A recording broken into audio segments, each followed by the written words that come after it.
90-day mission. I remember when we landed, we were excited. We would have 3 months to explore this region around our landing site, and we've basically blown the doors off that.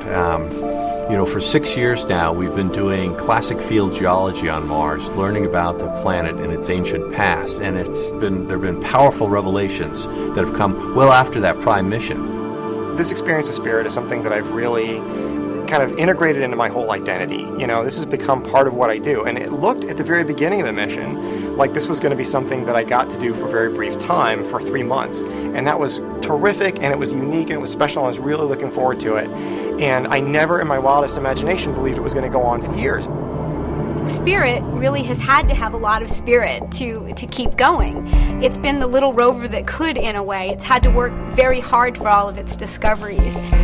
2 years into the mission, so well past the prime mission, the right front wheel stopped working, and the wheel doesn't spin. So when we drive backwards, dragging that wheel, and it would cut a furrow.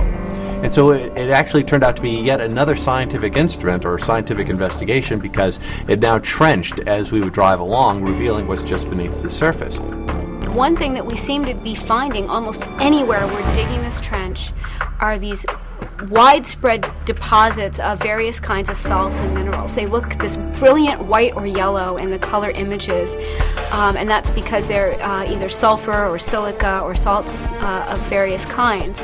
And the really important thing about these minerals, and salts in particular, is that the only way they form is with water. So the fact that we're finding these salts is real evidence that there was hot water over a very widespread area, not just little isolated pockets. Mars really could have been a place that supported life. And without these rovers driving over these vast distances, far beyond their expectations, we would never have known that. That's one of the great discoveries that Spirit did well after its prime mission, and as a result of one of the most serious mechanical failures we've had on either rover. Mars is a pretty harsh place. We've had dust storms before. We have really low power situations in winter. We've had other small glitches that have caused us some tense moments. But Spirit seems to always find a way of turning some kind of adversity into something positive. In April of 2009, we were driving on the west side of home plate after we were unsuccessful in trying to go other ways around home plate. And the rover broke through what I would describe as a perfectly camouflaged tiger trap. We were driving on terrain that we had successfully driven on before, but suddenly the rover broke through a crust and was now embedded in some loose, soft material. It's almost like quicksand for the rover. And with just 5 wheels spinning, the only thing that was happening was the rover was sinking deeper into this material. So we stopped, and we did a very ambitious ground test campaign where we built a sandbox in the ground, used one of our engineering rovers, and experimented with techniques to try to get the rover unstuck. The reality is it's very difficult with just a 5-wheel rover to get it unstuck from this difficult predicament. Very, very close to it. We have a very ambitious stationary science campaign for the rover. For 6 years, we've been driving both Spirit and Opportunity, not really taking any time to stop and smell the roses.